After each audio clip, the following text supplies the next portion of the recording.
Bonjour, tu peux laisser ton serviteur s'en aller en paix selon ta parole. Tu peux laisser ton serviteur s'en aller en paix selon ta parole. Tels sont les mots de Siméon, cités dans l'Évangile selon saint Luc au chapitre 2. Ces mots sont prononcés tous les soirs par l'Église, au cours de la dernière prière du jour qu'on appelle les complis. Cela signifie que nous sommes appelés à nous approprier ces paroles, à les actualiser dans notre vie. Nous savons peu de choses sur Siméon. Luc écrit qu'il était un homme juste et religieux, et qu'il attendait la consolation d'Israël. Cette information est importante car elle nous indique que Siméon est l'homme du décentrement. Il n'attend rien pour lui-même. Son attente s'inscrit dans le temps historique, dans l'histoire de l'alliance promise par Dieu à son peuple.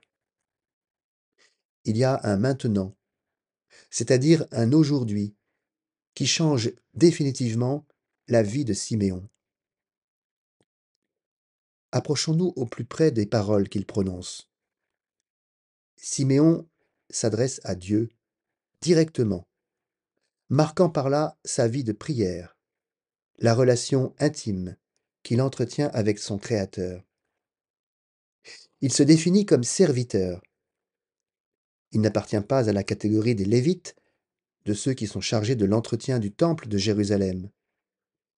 Servir Dieu, lui être utile, être en tenue de service.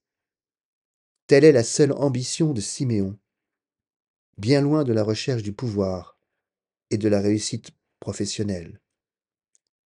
La paix qu'il mentionne est la paix de Dieu. Il l'accueille comme un don inouï du Créateur. La paix ne se décrète pas, elle est donnée. Elle est reçue par son cœur, depuis longtemps préparée par l'attente de la venue du Messie. S'en aller en paix. On ne sait où va Siméon. Son âge avancé permet de supposer qu'il se dirige sereinement vers la fin de sa vie, mais le texte révèle également une autre dimension. Siméon s'en va en paix selon ta parole. Le lien entre la paix et la parole est manifeste. La parole, ce sont les mots des prophètes de l'Ancien Testament, annonçant la venue du Sauveur. La paix de Dieu résulte de l'accomplissement de sa parole qui se manifeste dans la rencontre de Siméon et cet enfant, présenté au temple par Marie et Joseph. Siméon nous révèle par là même que la paix de Dieu est consubstantiellement liée à la parole de Dieu, et que cette parole s'incarne aujourd'hui en la personne de Jésus. Il y a une lumière qui rayonne de cette rencontre entre le vieil homme et l'enfant de la crèche. Les ténèbres ne peuvent plus désormais régner sur l'humanité.